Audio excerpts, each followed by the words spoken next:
Sa ngalan ng Ama at ng Anak at ng Espiritu Santo. Amen. Sumainyo ang Panginoon. At sumaiyo rin. Mga kapatid, aminin natin ang ating mga kasalanan upang tayo maging marapat gumanap sa banal na pagdiriwang. Sinugong tagapagpagaling sa mga nagsisisi, Panginoon, kaawaan mo kami. Panginoon, kaawaan mo kami. Dumating na tagapag-anyayang mga makasalanan, magsisi Kristo, kaawaan mo kami. Kristo, kaawaan mo kami. Nakaluklok ka sa kanan ng Diyos, Ama, para ipamagitan kami, Panginoon, kaawaan mo kami. Panginoon, kaawaan mo kami. Kaawaan tayo ng makapangyarihang Diyos, patawarin tayo sa ating mga kasalanan at patubayan tayo sa buhay na walang hanggan. Amen. Manalangin tayo. Ama namin makapangyarihan, sa pagdiriwang namin taon-taon sa pagkabuhay bilang pag-alala sa tinanggap naming pag-asa at dangal, maawain mong ipagkaloob na aming mapakinabangan ang ginugunita namin ng may panampalataya at pagmamahal sa pamamagitan ng Jesucristo kasama ng Espiritu Santo, magpasawalang hanggan. Amen. Ang lahat po ay magsiupo.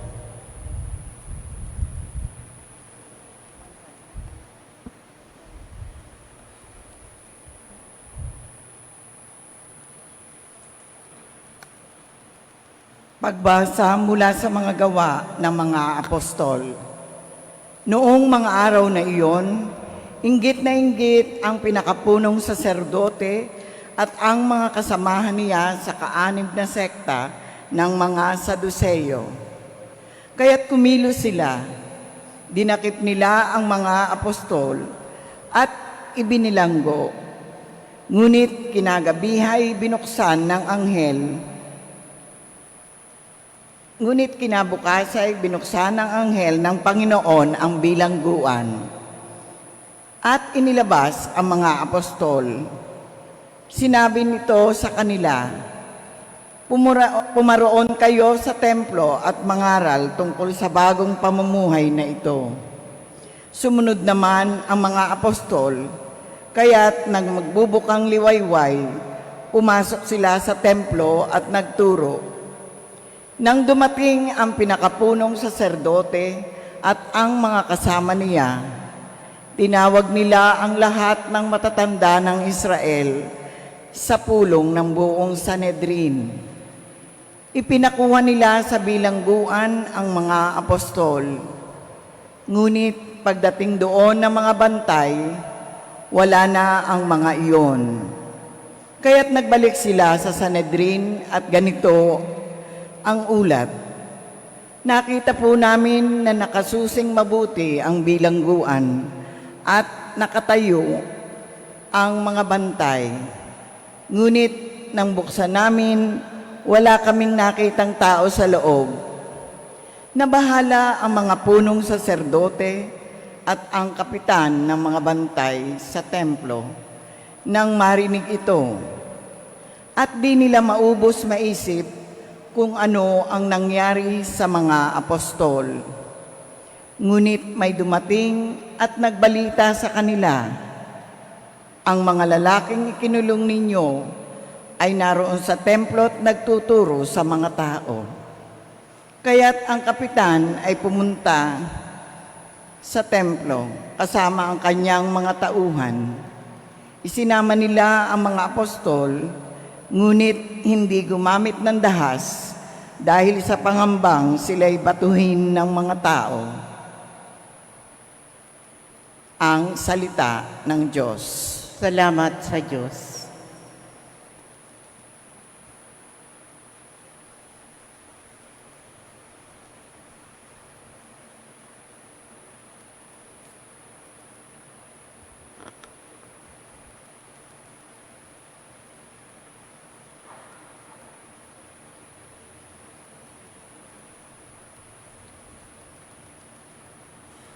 Panginooy naghari na, ang damit niya'y maharlika. Panginooy naghari na, ang damit niya'y maharlika. Panginooy aking laging pupurihin. Sa pasasalamat, di ako titigil. Aking pupurihin kanyang mga gawa, kayong naapi, makinig, matuwa. Panginooy naghari na, ang damit niya'y maharlika. Ang pagkadakilan niya ay ihayag, at ang ngalan niya'y purihin ng lahat.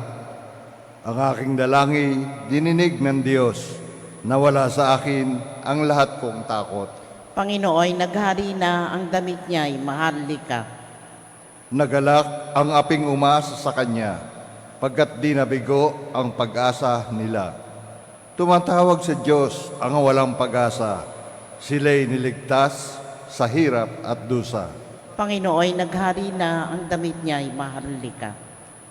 Anghel yung bantay sa may takot sa Diyos. Sa mga panganib, sinay kinukupkop. Ang galing ng poon, hanaping masikap. Yung nagtiwala sa kanya't naligtas, ay maituturing na taong mapalad. Panginoon, naghari na ang damit niya'y maharlika. Ang lahat po ay magsitayo.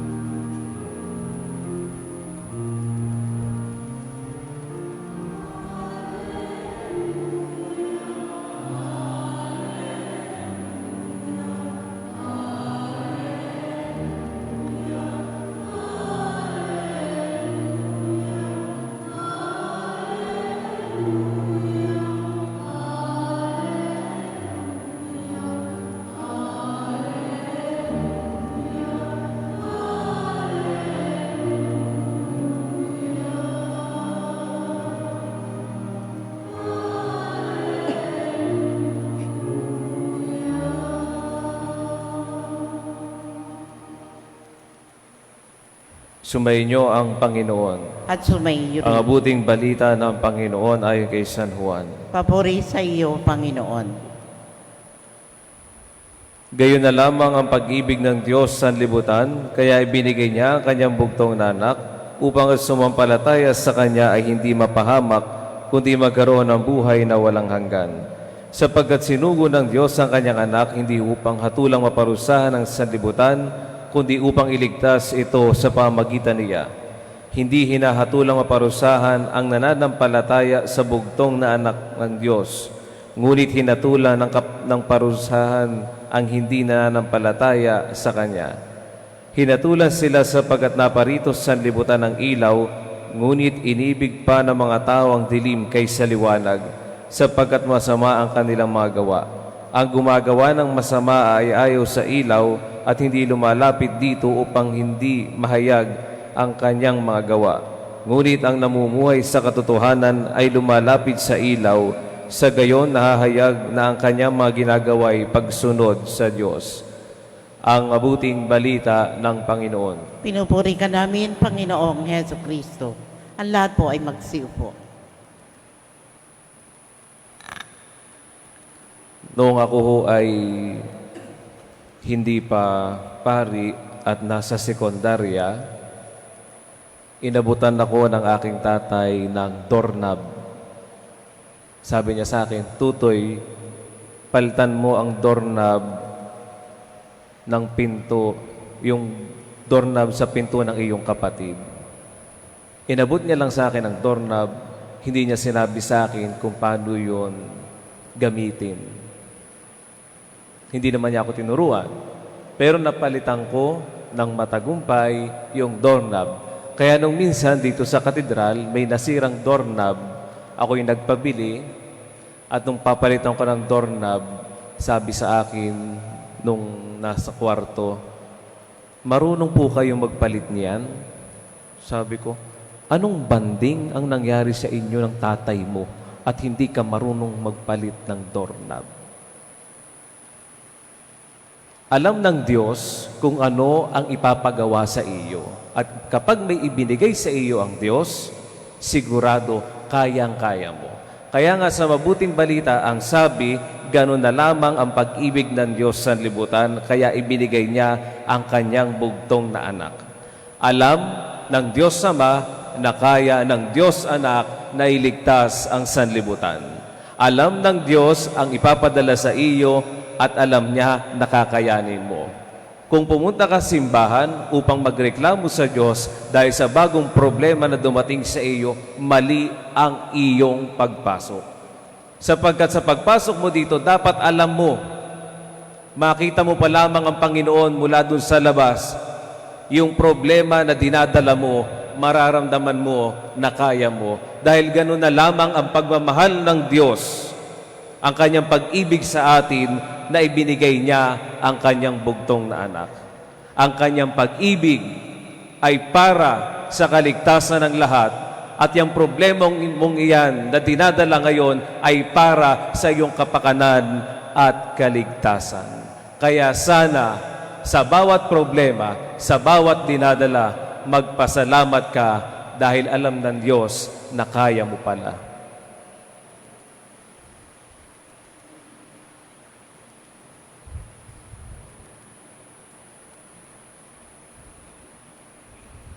Magsitayo po ang lahat. Taglay ang pagtitiwala. Ilapit natin ang ating mga alalahanin sa Diyos, Ama, na labis na nagmahal sa mundo, kaya ibinigay ang kanyang bugtong na anak upang hindi na mawala ang mga naniwala sa Kanya, bagkos ay magkaroon ng buhay na walang hanggan. Ang tugon, Panginoon, dinggin mo ang aming panalangin. Panginoon, dinggin mo ang aming panalangin.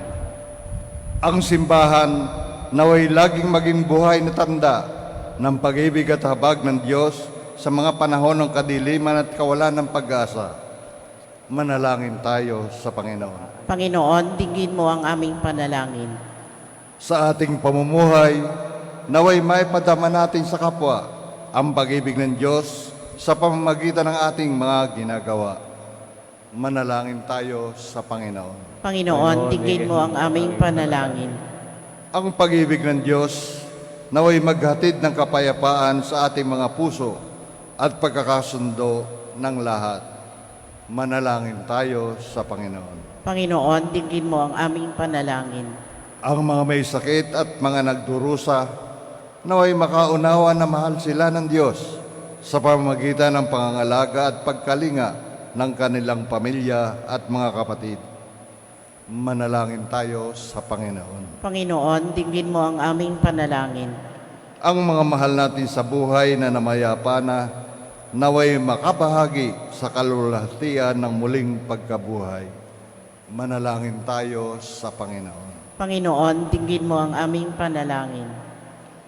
Ama naming nasa langit, tunghayan mo na may pag-ibig ang iyong mga anak at patnubayan mo kami sa paglalakbay patungo sa kaligtasan. Hinihiling namin ito sa pamagitan ni Kristo na aming Panginoon. Amen. Amen. Ang lahat po'y magsiupo at tayo po'y dadako na sa pag-aalay.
Ang lahat po ay magsitayo.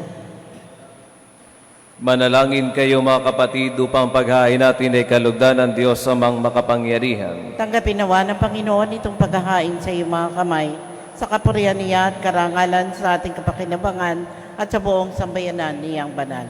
Ama naming lumikha sa paghain ng banal na pagkapalitan ng iyong mga kaloob, at ng aming alay, kami pinapagsasalo mo sa iyong buhay na namumukod tangi at walang kapantay. Ipagkaloob mo ang aming pakikinabang sa iyong pakikisamang aming maaasahan ay siya ring umiral sa aming pamumuhay araw-araw sa pamamagitan ng Jesucristo kasama ng Espiritu Santo, magpasawalang hanggan. Amen. Sumainyo ang Panginoon. At sumayo rin. Itaas sa Diyos ang inyong puso at diwa. Itinasa namin sa Panginoon. Pasalamatan natin ang Panginoong ating Diyos. Marapat na siya ay pasalamatan. Ama namin makapangyarihan, tunay ang marapat na ikaw ay aming pasalamatan ngayong ipinagdiriwang ang paghahain ng Mesiyas, ang mamong tupa na tumubos sa aming lahat. Sa paghahain ng sariling buhay at sa pagkabuhay ng anak mong mahal, nabuksang ganap ang iyong tahanan at kaming pinaghaharian mo'y naging kasambahay. Sa pagkamatay niya sa krus, nalupig ang kamatayan. Sa kanyang pagkabuhay, naging buhay siya ng tanan. Kaya kaysa na makakaligsawit ang papuri sa iyo, nang walang humpay sa kalangitan, kami nagbubunyi sa iyong kadakilaan.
Ang lahat po ay magsiluhod.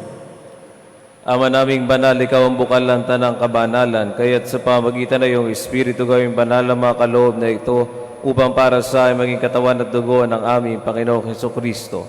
Bago niya pinagtiisa ang kusang loob na maging handog, hinawakan niya ang tinapay, pinasalamatan kaniya, pinaghati-hati niya yon, iniabot sa kanyang mga lagad at sinabi, "Tanggapin ninyong lahat ito at kanin, ito ang aking katawan na ihahandog para sa inyo."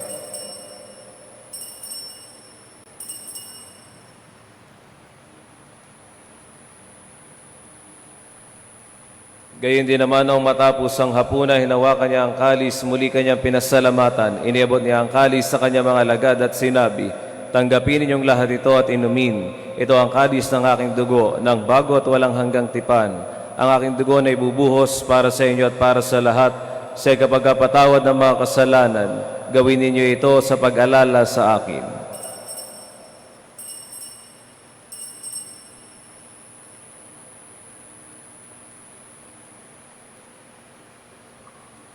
Ipagmunyi natin ang misteryo ng pananampalataya.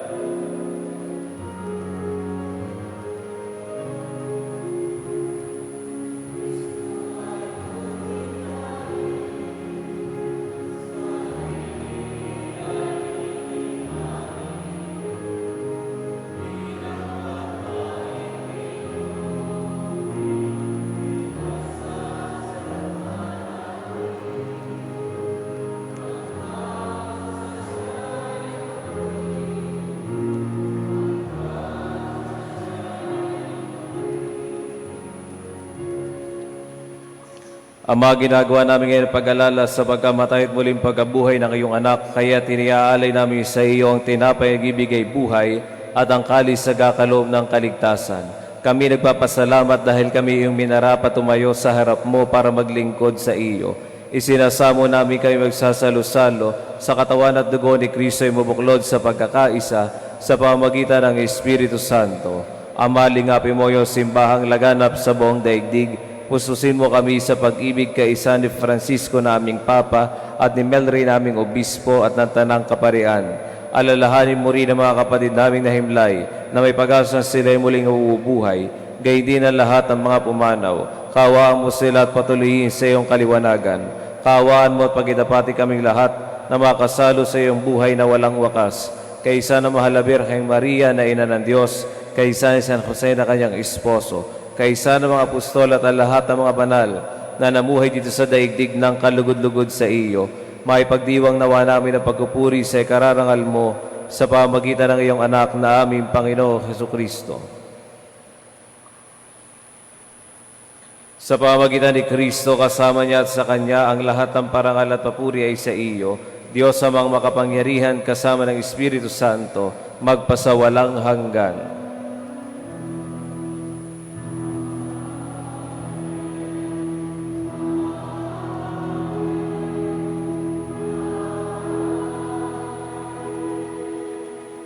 Magsitayo po ang lahat. Sa tagubili ng mga nakagagaling na utos sa turo ni Jesus sa Panginoon natin at Diyos, ipahayag natin ang lakas loob.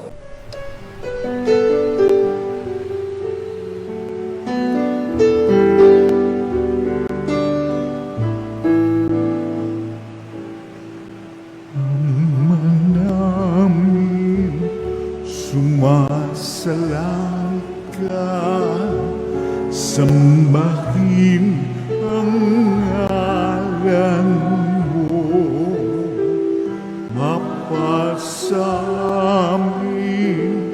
ang kaharian mo, sundin ang loob mo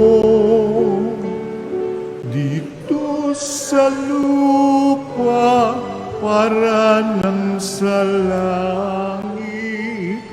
Bigyan mo po kami ngayon ng aming kakanin sa araw-araw at patawarin mo kami sa aming mga sala para ng pagpapatawa namin sa nagkakasala sa amin, at huwag mo kaming ipagdulot sa tukso, at yadya mo kami sa lahat ng masama. Hinihiling namin kami, Diyos, sa lahat ng masama, pagkalooban ng kapayapaan, araw-araw iligtas sa kasalanan, at ilayos sa lahat ng kapahamakan samantalang aming pinananabikan ang dakilang araw na pagkapahayag ng tagapagligtas namin si Jesucristo.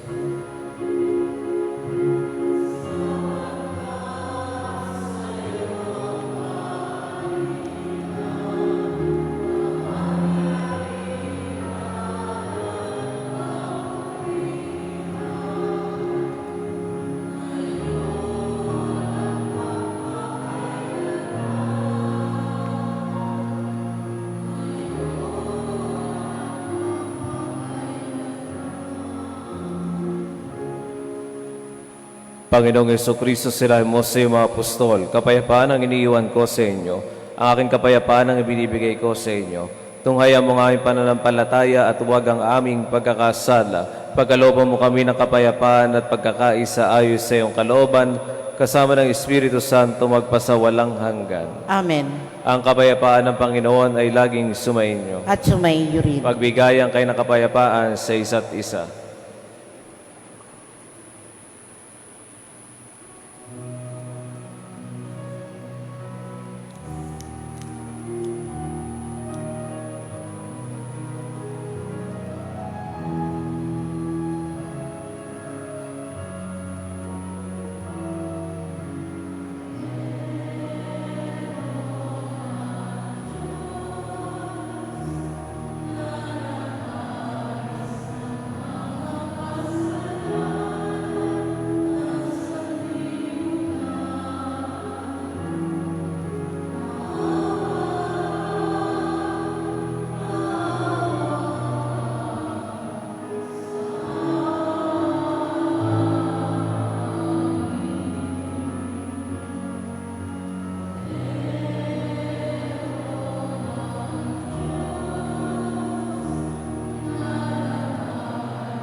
Ang lahat po ay magsiluhod.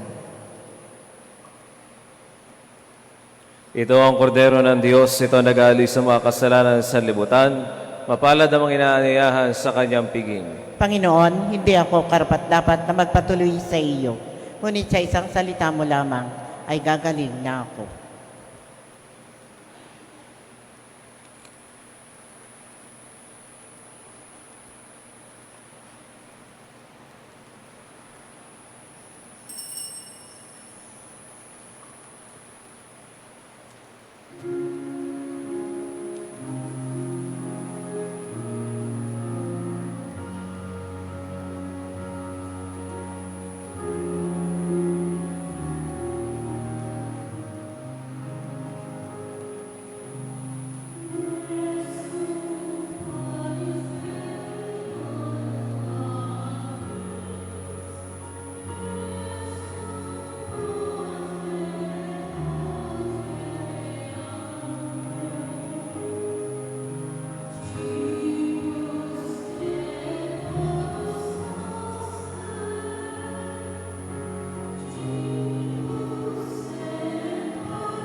Magsitayo po ang lahat.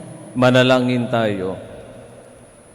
Ama naming mapagmahal, manatili kang kapiling ng iyong sambayanan nang hayo'y pinapakinabang mo sa iyong sariling buhay at gawin mong kami pasulong na makahakbang mula sa dati naming pagkamakasalanan patungo sa pagbabagong nagdudulot ng iyong kabutihan sa pamamagitan ng Hesukristo kasama ng Espiritu Santo, magpasawalang hanggan. Amen. Sa mga nagdiriwang ng kanilang karawan, anibersaryo ng kanilang kasal, pupunta sa ibang bansa at kukuha ng pagsusulit. Pumunta po dito sa unahan para po sa panalangin at pagbabasbas. At isusunod na rin po ang pagbabasbas ng mga religious articles.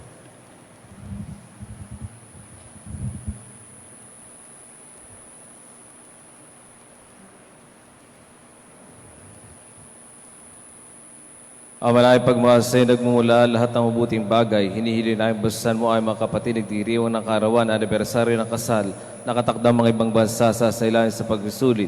Pagkalaw mo sila sa mahabat makahulugang buhay, mabuting kalusugan, mapayapang kalooban, maliwag na kaisipan, mga tapat na kaibigan, maayos ang hanap buhay, kaligtasan, anumang kapahamakan. Higit sa lahat, patatakin mo sila sa pananampalataya, patibayin sa pag-asa at pag-alabis sa pag-ibig. Hinihiling namin ito sa pamamagitan ni Kristo ang aming Panginoon. Amen. Naway gawara Diyos sa kapala makasangkapan sa panalangin upang mga ito maging gabay sa pagtaak sa kabanalan at pagagandang buhay sa kalangitan sa pamamagitan ni Kristo kasama ng Espiritu Santo magpasawalang hanggan. Amen. Palakpakan po natin ang mga nagdiriwang ng kanilang karawan, anibersaryo ng kanilang kasal.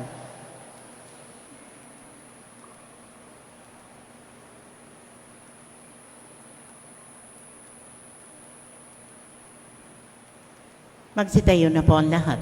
Sumayin ang Panginoon. At sumaiyo rin. Magpalain kayo ng makapangyarihang Diyos, Ama, Anak at Espiritu Santo. Amen. Tapos na ang misa, humayo kayong mapayapa. Salamat sa Diyos. Alleluia. Amen.